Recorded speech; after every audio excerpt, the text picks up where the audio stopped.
প্রিয় দর্শক আসসালামু আলাইকুম, স্বাগত জানাচ্ছি রয়্যাল বাংলা টিভির সংবাদে। সাথে আছি আমি শায়লা শারমিন। এখন দেখবেন ঢাকা থেকে প্রতিনিধির পাঠানো ভিডিও চিত্রে রয়্যাল বাংলা টিভির সংবাদ। বাংলাদেশ চতুর্থ শ্রেণীর হাজার হাজার কর্মচারী বেতন বৈষম্যের কারণে অত্যন্ত মানবতার জীবন যাপন করছে। বিগত সরকারের সময় অনেক কর্মচারী কারণে অকারণে জেল জুলুম নির্যাতন সহ্য করতে না পেরে জীবন শেষ হয়ে গেছে। এমতাবস্থায় বর্তমান সরকারের সময় সংশ্লিষ্ট দপ্তরের ঊর্ধ্বতন কর্মকর্তাদের কাছে ইউনিয়নের কর্মকর্তারা নিবেদন করেও এখনো ফলাফল শূন্য। এভাবে আর কতকাল তাদের বাঁচতে হবে এ বিষয় নিয়ে তারা সংশয় আছে। উক্ত বিষয় নিয়ে সমিতির সভাপতি মোহাম্মদ আজিম ও সাধারণ সম্পাদক মোহাম্মদ মোক্তার হোসেন ক্যামেরার মুখোমুখি হয়ে এক বাক্যে বলেন, আমাদের ধৈর্যের বাঁধ ভেঙে গেছে। সরকার যদি অতি দ্রুত যথাযথ পদক্ষেপ না নেন তাহলে আমরা সারা দেশে 10 দফা দাবি বাস্তবায়নের লক্ষ্যে দুর্বার আন্দোলন গড়ে তুলব। রিপোর্ট করেছেন চৌধুরী আসিফ ইকবাল।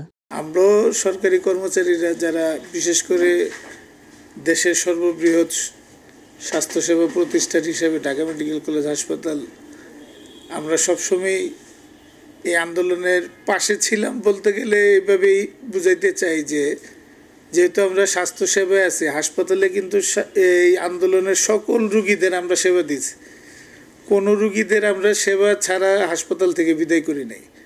আমরা সবারই সেবা দেওয়ার চেষ্টা করেছি। অনেক ডেড বডি আসছিল, সেগুলোরও আমরা যথাযথভাবেই আমরা তাদের স্বজনদের কাছে হস্তান্তর করার ব্যবস্থা করেছেন আমাদের পরিচালক মহোদয় ব্রিগেডিয়ার জেনারেল আসাদুজ্জামান স্যার সহ, আমাদের ডিডি ডাক্তার আশরাফুল আলম সহ আমরা সকলেই, জরুরি বিভাগ থেকে শুরু করে আমরা আজও অবধি কিন্তু আমাদের এখানে এই 5ই আগস্টে আহত যে ইয়ারা আছে, ছাত্র জনতা আছে, তাদের আমাদের আলাদা একটা ইউনিট করে সেখানে আমরা চিকিৎসা দেওয়ার জন্য এখনও আমরা চিকিৎসা দিয়ে যাচ্ছি।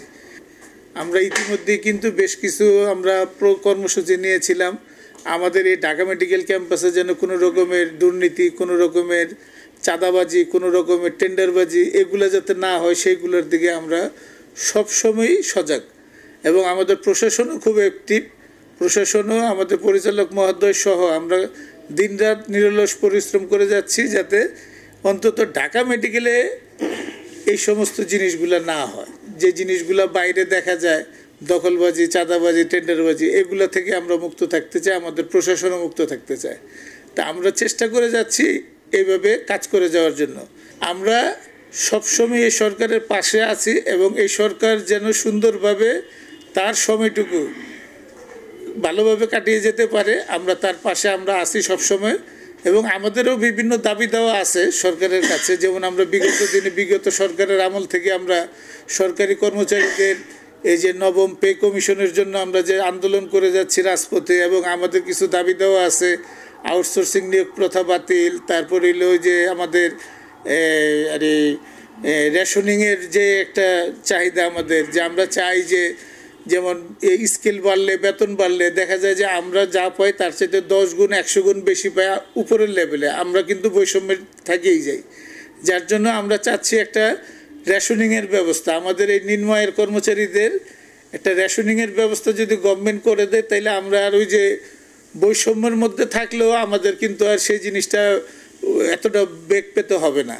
যার জন্য আমরা চাইছি সবসময় যাতে একটা রেশনিং আমরা যেমন আর্মিরা পায়, তারপরে পুলিশরা পায় রেশনিং, আমরা নিম্ন আয়ের কর্মচারীরাও আমাদের দাবি যে আমাদের বিশেষ সংস্থান নেয় একটা রেশনিংয়ের ব্যবস্থা যদি গভর্নমেন্ট করে তাহলে আমরা অনেকটা উপকৃত হব। বিসমিল্লাহির রহমানির রহিম। বাংলাদেশ চতুর্থ শ্রেণীর সরকারি কর্মচারী সমিতির সেন্ট্রাল কমিটির সাধারণ সম্পাদক হিসাবে আমাদের বিগত 5ই আগস্টের পরের থেকে আমরা বাংলাদেশের যেই অবস্থা দেখছি সেটাতে আমরা অত্যন্ত একটা ভালোর দিকে যাচ্ছে বলে আমরা মনে করতেছি।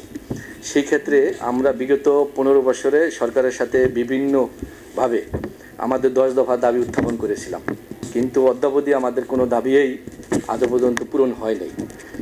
তার কারণে এখন বর্তমানে যেই অন্তর্বর্তীকালীন সরকার আছে সেই সরকারের কাছে আমাদের আকুল আবেদন থাকবে, বাংলাদেশ চতুর্থ শ্রেণীর সরকারি কর্মচারী সমিতির পক্ষ থেকে আমাদের সভাপতি সাহেব 2বার সরকারের কাছে স্মারকলিপি দিয়েছেন এবং আমাদের সভাপতি সাংবাদিক সম্মেলনের মাধ্যমে দাবি উপস্থাপন করেছিলেন।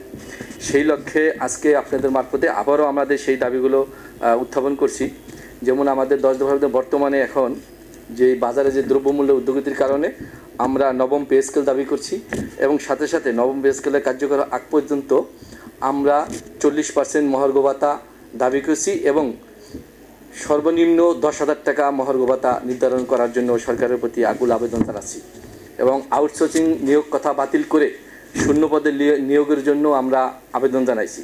কিছুদিন আগে জানেন যে শ্রম কর্মসংস্থান যেই সংস্কার কমিটি ছিল, সেই সংস্কার কমিটির কাছেও আমাদের এই দাবিগুলো উত্থাপন করে আসছি।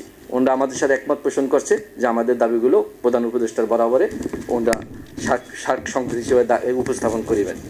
সেই লক্ষ্যে আপনাদের মাঝে আবারও আমরা সেই দাবিগুলো পূরণ করতে চাচ্ছি যে আমাদের যেই 10 দফার দাবিগুলো আমরা যে স্মারকলিপির মাধ্যমে জমা দিয়েছি সেটা জানি সরকার অতি তাড়াতাড়ি পূরণ করেন, এবং আমাদের নিম্ন আয়ের যেই কর্মচারীদের যেই বৈষম্যটা 1 থেকে 20 পর্যন্ত যে গ্রেড, এই গ্রেডের ভিতরে যেই বিশাল একটা ফারাক রয়েছে, সেটা থেকে জানি সরকার বেতন স্কেল 1 থেকে 10 গ্রেডে নামায়ে আমাদের জানি বেতন স্কেল নির্ধারণ করে 1:5 হারে।